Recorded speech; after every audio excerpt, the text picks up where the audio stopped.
इस बजट में मजीद क़यामत टूटने का अंदेशा है, चूंकि इस साल बजट में IMF ने हुकूमत को पेट्रोलियम लेवी की मद में 17,527 अरब रुपए जमा कराने का टास्क दिया है और बिजली और गैस पर टैक्स रेट बढ़ाकर तकरीबन 450 अरब टैक्स इकट्ठा करने के साथ साथ सब्सिडी खत्म करने और नए टैक्सेस लगाने का इंदिया भी दिया जा रहा है। अब टैक्स नेट बढ़ाने के लिए माहाना आमदन की हद कम करने की तजवीज भी ज़ेरे गौर है। बैंक्स और दीगर ट्रांजैक्शंस पर टैक्स की शरह बढ़ाने की भी हिदायत की गई है। ज़राअत, इंडस्ट्री और कारोबारी तबके पर भी मजीद टैक्स लगाने पर इत्तफाक हुआ है और आइंदा माह आने वाले बजट से कहा जा रहा है कि महंगाई का ऐसा तूफान उठने का अंदेशा है जिसका तसव्वुर पहले आपने कभी नहीं किया होगा और ये शायद पाकिस्तान की तारीख के खौफनाक तरीन बजट्स में से एक होगा। अब एक तरफ एक आम आदमी आटे, बिजली, गैस और पेट्रोल के बिलों के नीचे यहाँ दबा हुआ है, जबकि दूसरी तरफ इक़्तिदार के ऐवानों में बैठे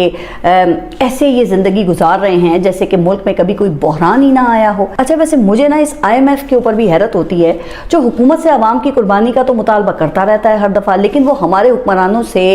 इनके जो अपने अखराजात हैं वो कम करने के लिए क्यों नहीं कहता है। यहाँ अवाम के लिए तो सादगी के लेक्चर्स हैं, मगर हुक्मरानों के काफले वो आज भी वैसे ही लंबे हैं जैसे किसी बादशाह की सवारी निकल रही है। प्रोटोकॉल की गाड़ियों की कतारें, दर्जनों मुहाफिज, शाहाना दफातर और सरकारी खर्च पर गैर मुल्की दौरे तो भाई ऐसे जारी हैं जैसे कि खजाना नहीं बल्कि कोई जादुई चिराग इनके हाथ आ गया है। इनका सिर्फ जहाजों पर सरकारी खर्च पर सफर का सालाना तकरीबन ये 100 अरब से तजावुज कर जाता है। फिर MPAs, MNAs की तनख्वाहों और मरात और वुज़रा और सरकारी जो अफसरान हैं उनकी सिक्योरिटी के नाम पर प्रोटोकॉल का जो सालाना खर्चा है वो अरबों रुपए है। ये जो हुक्मरान तबका है ये तो शायद इस मुल्क की मौशी तबाही को सिर्फ अपनी वो TV स्क्रीन्स पर देखता है। उन्हें शायद अंदाजा नहीं है कि एक मजदूर जब शाम को खाली हाथ अपने घर जाता है ना तो उसके बच्चों की आंखों में सवाल होते हैं, लेकिन उस मजदूर के पास अपने बच्चों के सवालों के जवाब ही नहीं होते। इस मरतबा वैसे आपने देखा कि कई तो खाते पीते घरानों के लोग वो भी कुर्बानी से महरूम रह गए हैं। ना मंडियों में वो रौनक थी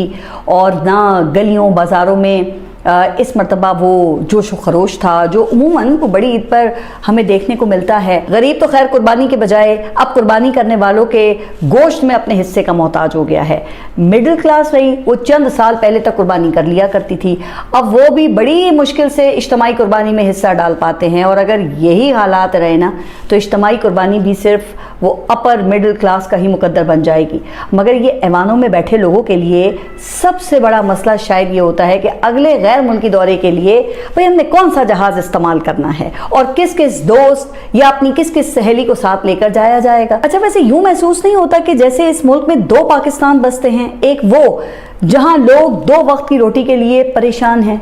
और दूसरा वो जहां पे सरकारी खर्च पर शहाना जिंदगियां गुजारने वालों को अब भी लगता है कि भाई असल मसला वो अवाम का सब्र कम होना है, हुक्मरानों की अय्याशी नहीं है। बहरहाल